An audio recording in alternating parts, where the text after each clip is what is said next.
एक बार की बात है, दूर देश में पहाड़ियों और हरे भरे जंगलों के बीच एक छोटा सा गांव बसा हुआ था।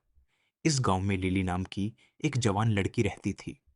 लिली एक जिज्ञासु बच्ची थी, जिसका हृदय आश्चर्य और कल्पना से भरा था। एक धूप भरी दोपहर में जब लिली अपने घर के पास जंगल की खोज कर रही थी, तो उसकी नजर एक छिपे हुए रास्ते पर पड़ी, जिसे उसने पहले कभी नहीं देखा था।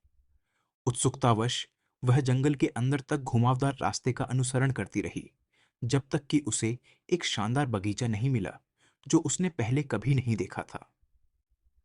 हर रंग के फूल प्रचुर मात्रा में खिले, उनकी मीठी खुशबू हवा में घुल गई।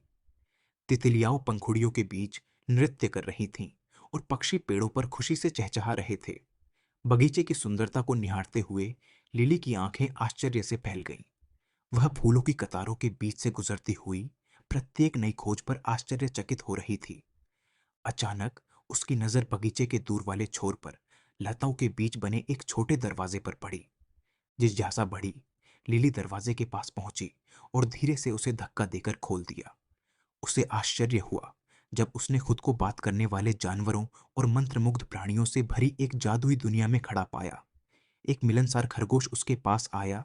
उसकी आंखें शरारत से चमक रही थीं।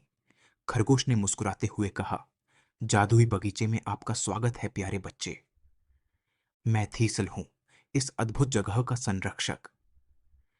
लिली का दिल रोमांच से भर गया जब उसने मंत्रमुग्ध बगीचे की खोज की और रास्ते में सभी प्रकार के काल्पनिक प्राणियों से मुलाकात की।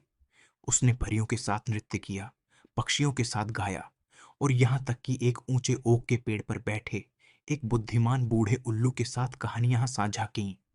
जैसे ही सूरज डूबने लगा, बगीचे पर सुनहरी चमक बिखेरते हुए लिली को पता चला कि घर लौटने का समय हो गया है। भारी मन से उसने अपने नए दोस्तों को अलविदा कहा और जल्द ही वापस लौटने का वादा किया।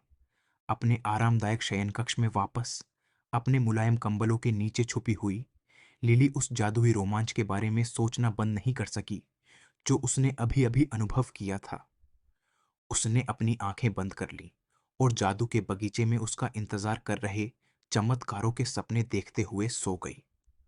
और उस दिन के बाद से जब भी लिली को अपने जीवन में किसी जादू की जरूरत होती, तो उसे बस अपनी आंखें बंद करनी होती और जंगल के बीचों बीच छिपी मनमोहक दुनिया को याद करना होता।